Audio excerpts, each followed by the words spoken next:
26th of July, Rabbi Furst, Mishna Berura. Thank you, Lou. Okay, yes, this is, as Lou said, mentioned, Rabbi Shlomo First here, Yeshiva Tzalman here, Yerushalayim here on Zoom. This is our second year. We're learning Mishna Berura here, Hilchos Tisha B'Av, Erev Tisha B'Av here in Yerushalayim, Shana Tafshin Nun, Tafshin Pei Gimel. Yeah. Okay, so let's move to the halacha here in Taf Kuf.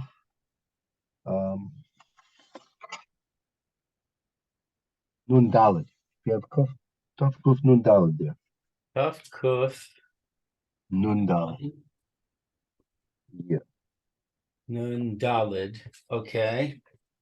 Start with the Mechaber. We might. I think I want to try and cover as much as we can. So we'll see. We'll jump around with Mr. Brewers. We'll see how far we can get. Rabbi Levitt's giving a share this morning. I believe so. Yes. Okay, fine. Very good.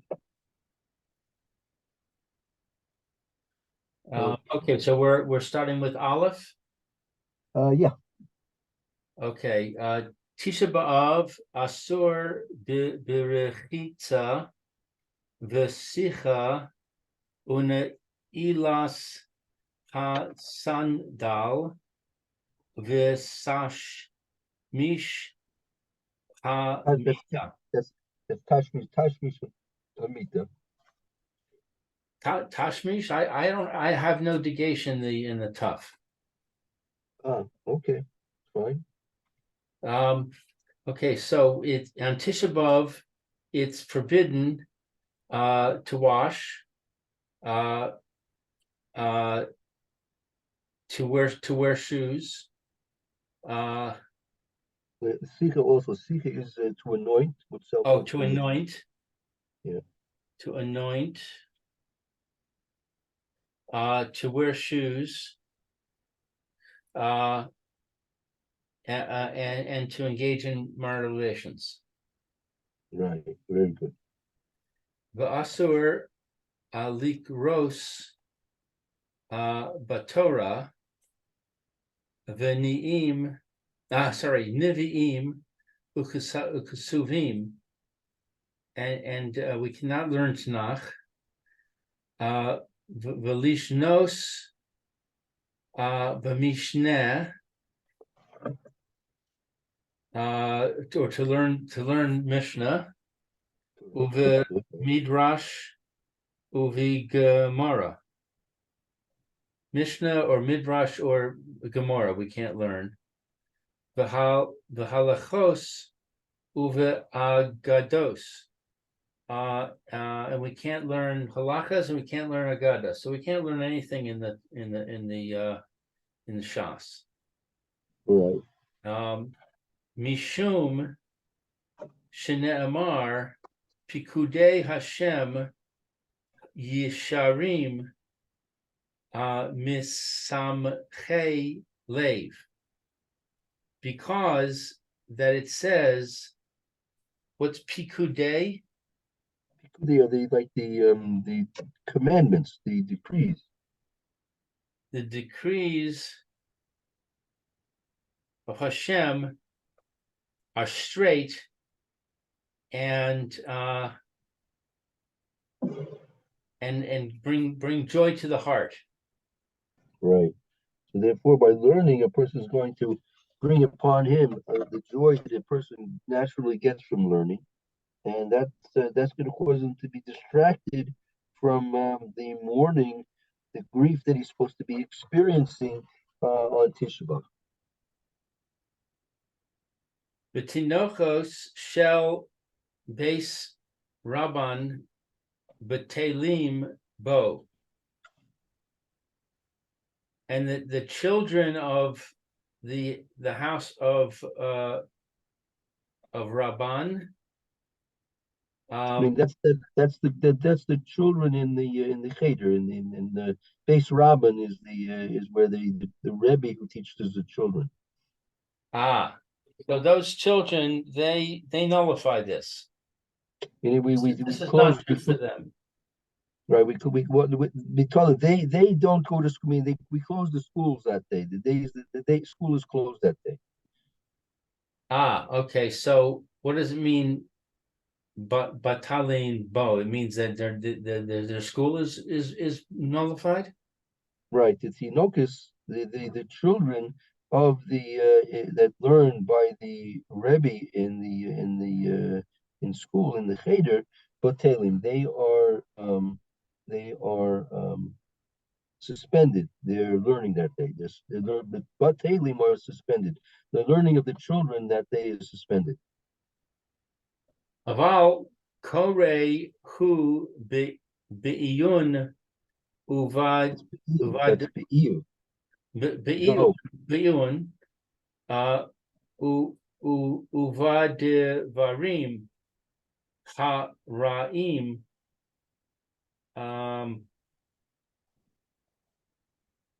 she Mina Mia Shebe Yirmia V'im Yesh Beinehem Psuke Nechama Tzarich Ledal Gam. But reading There are verses, right? If there are verses, right, of comfort, consolation, you have to skip over them. okay, so Uvad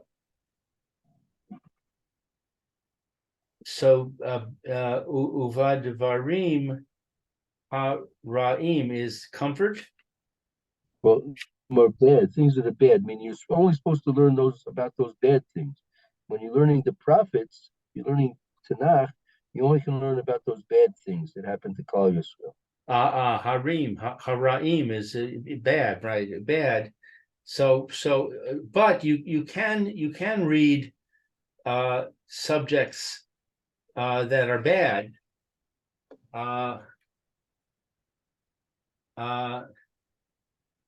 Like Yirmiyah, and if there is between them psukim that are of consolation, it's necessary to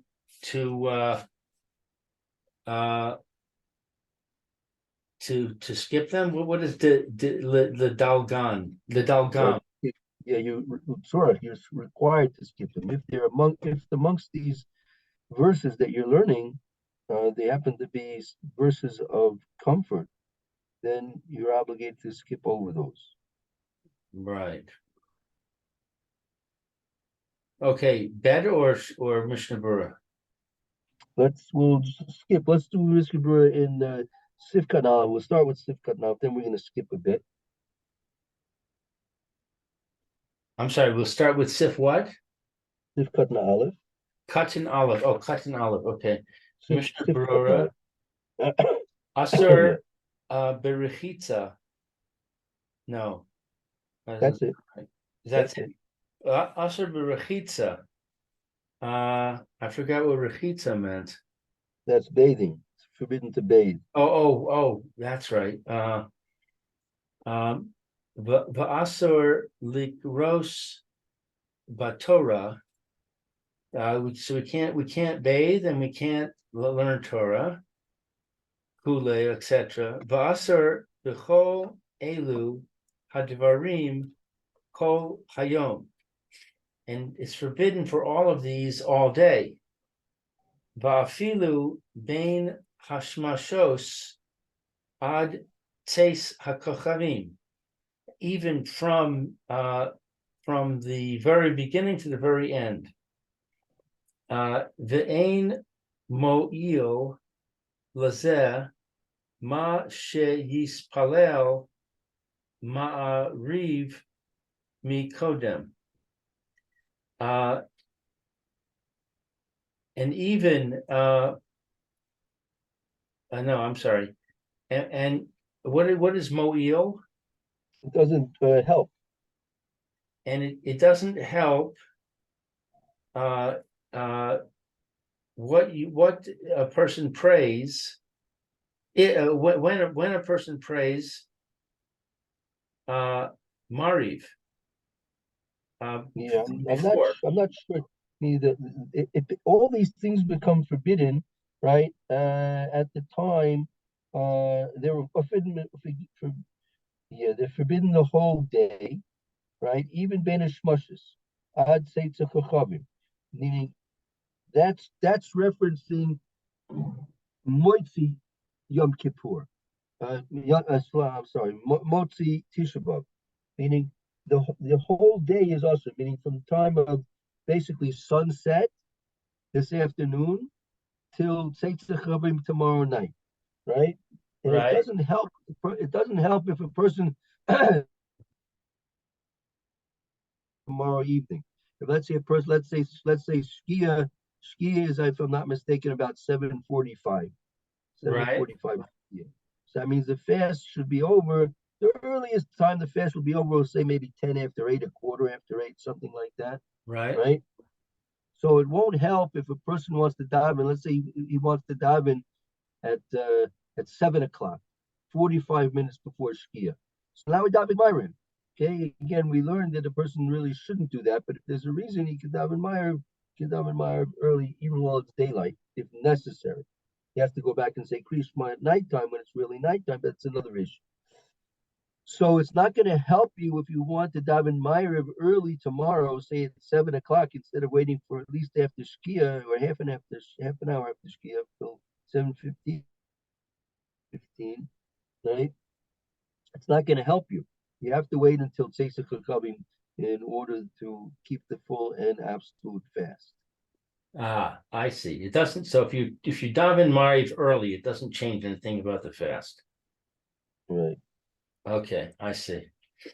Af, I'm sorry, Ach, oh son, I'm sorry, Holchim Bein Hanachrim Ve'oskim B'masa Umatan Acher Chatzos. So let's see. Even no, ach, what's ach? However, Achim however. However,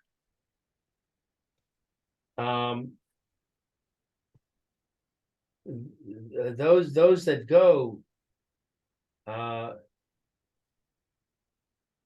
what is hanachrim? Nachrim Goyim, right? Those who go those who find themselves amongst the goyim, and they immerse themselves in the acts, matan, maseh matan, the goings and comings. Yeah, that's an expression used for business. People who have to go amongst the goyim and they're doing business. It's as a person has a job. We take it for granted here in Eretz Yisrael. We take it for granted. Actually, it's not so.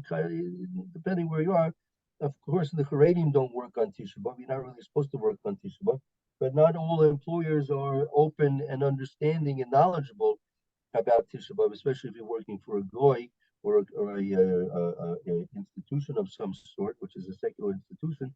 They may not always know and appreciate the fact that you're fasting on Tisha B'av. So many people have to go to work, right? Many people have to go to work even though they're fasting. Very common, especially in Chutz La'aretz. There's people who are not B'nai Torah and have the advantage to live their lives around the dictates of the Torah on a constant, regular basis. So many people have to go to work, and the halacha is really you're not supposed to work on Tisha B'av until at least half Chatzos Yom.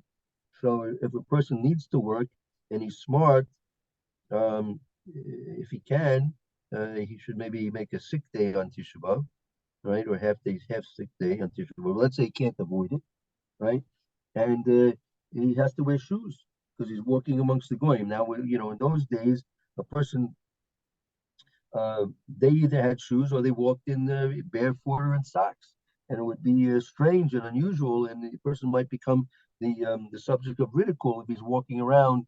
Um, you can just imagine if a person's a lawyer and he has a court case in the Second Circuit um, of the Supreme Court in the District of Baltimore, and he's going to walk into the court barefoot, or right. So that's going to be maybe even be disrespectful to the court in some way, and legally um, ramifications might result as well. So then he has the dispensation that he can wear shoes again if it's after choice, to wear shoes. Now again, to Bisman is in our times where you can there are a lot of shoes that you can wear that are completely um, synthetic, and you would never know the difference. So this is not such an issue for us in our times, but in previous times it was quite an issue how to walk around barefoot um, or not wearing leather shoes um, on Tisha B'av if one had to go to work. But you see that you could wear shoes if it's after the choice. But again, obviously, if you could wear synthetic shoes, that's the best and proper thing to do. Okay. Okay, so in that case that he's among the goyim and he's conducting business after midday, it's permitted. Right. V'ayin l'kaman, and look further on. Umehem limadu kulam l'hakel v'yesh limchos biyadam. And Yeah, so go ahead. then okay, and from them there are those that want to learn from this that everyone can be lenient and not have to wear shoes at all. But that you should protest against. That you should try and put an end to that. If you see that happening, you should put an end to that and correct people properly, so they'll realize that the halacha is that first of all, it's only a person who has to go amongst the goyim and to do business or to go to work. And if he can't get out of working, if he loses a job, he doesn't show up for work, and it's only going to be after choice. So again, if a person's stuck, he'll just have to he'll just call in late. He'll just show up late. What happened? The boss will ask you what happened. No, things happen. You know, come in late. Okay, so back to the mechaber. Yeah, then I'll tell you where we're gonna skip to. We're gonna skip to let's see. Yeah. Zion. Let's go to Zion. Okay, Zion. Vav. Tet. No, Zion is before there. Zion. Rechitza Asura Tisha B'av. So Rechitza is washing. Yep, that's right. Okay, so it's forbidden to wash on Tisha B'av. Now this is the Ramah. No, this is the Macabre. This is all the Macabre here. Bain B'chamim Bain Bitzonain. I don't know what these words are. Chamin. Bain weather. It's in with hot water or sorry, in cold water.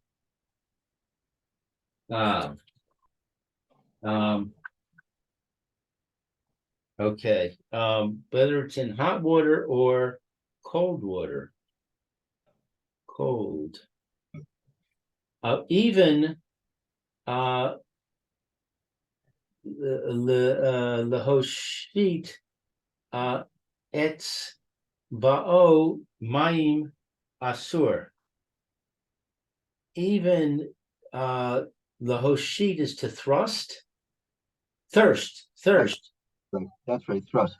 Mm-hmm. Thrust. Even to thrust etzba'o in between water is forbidden? Right. Just to put your finger, just take a little finger, for example, and just put it let's say there's a cup of water, or there's a little drop of water on the table on this kitchen sink. Just to put your finger in that, just doing that simply for the sake of pleasure, that's also usher.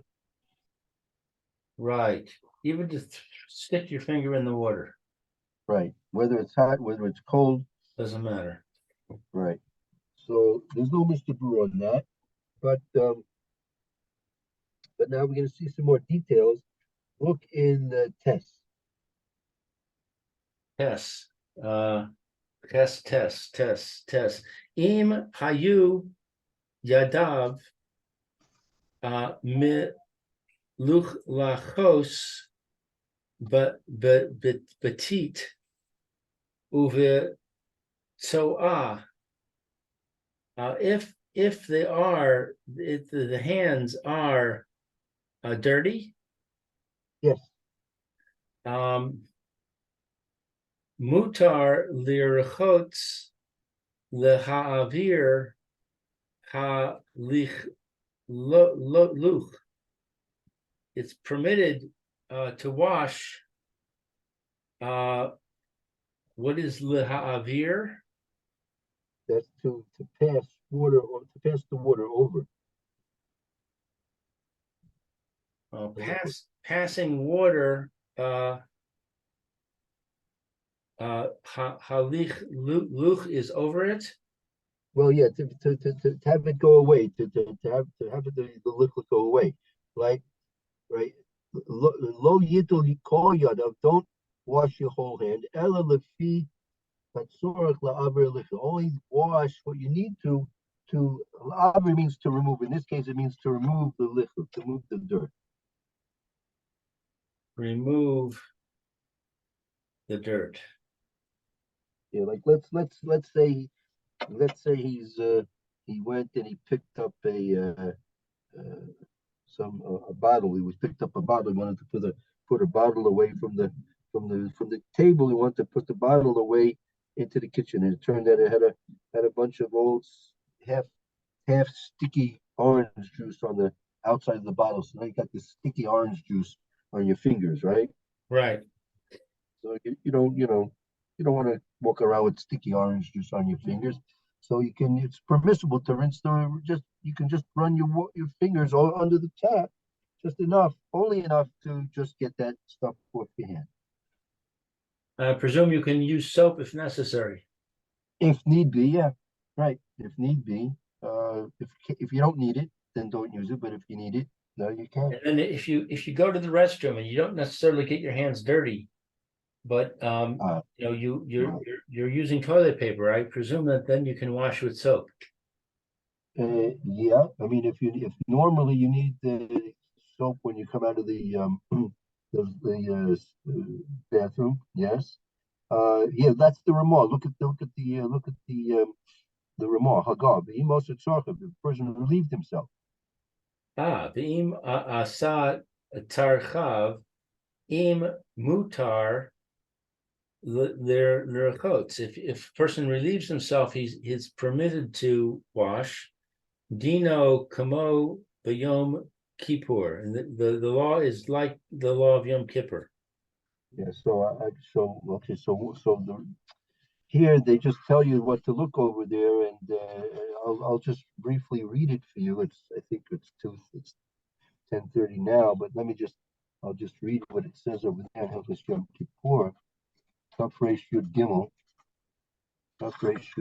Sif Gimel. So this is even on Yom Kippur. We're talking about this even on Yom Kippur, right? Right. He says here. I'll just summarize it in English.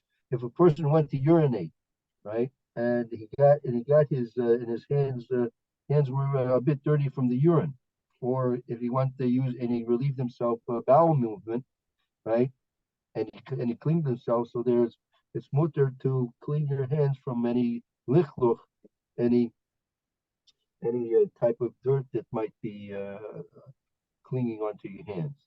And But I'm saying even if there isn't any dirt, Right. So if you had a bowel movement, I would always wash my hands. right, of course, of course you do. And as a matter of fact, in order to make a bracha, you should really wash your hands as well. So again, you should wash your hands, but only up to your knuckles, right? Only up to your knuckles, unless, of course, any part of your hand got dirty aside from that.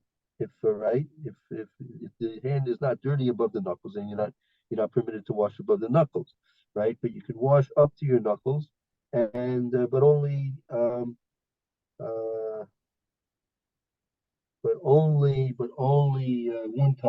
only one time. Not if you normally maybe do it during the regular days of the year, 3 times when you use the facilities. That's okay. Um, but now on Yom Kippur and Tisha B'Av, you should only wash with one time up to your knuckles. In the morning when we wake up, right? When we wake up, right? So you wash 3 hands again, only up to the knuckles, maximum up to the knuckles, and 3 times when you wake up in the morning. Right. And then we'll have to stop here now anyway. At the end of the fast, when the fast is completely over, like after Ma'ariv, Yeah. it's recommended that the person should wash his hands fully. Wash your hands a full 3 times on each hand, at least maybe 4 times if you don't like to only go. Just like you would do in the morning to wash your hands 3 or 4 times properly on each hand. Alternatively, then that's at the end of the fast. Right. Right. Okay. I Okay. guess we'll have to stop here. We'll have to stop here. And like I said, so Friday morning, like regular 9:30, I guess we can try and get together if you like. All right. Sounds good. Have an easy fast, Rabbi. Thank you too, Mr. Shem, and I'll look forward to speaking to you on and seeing you on Friday. All right. Very good. Okay. Bye bye. Be well. Shalom. Bye.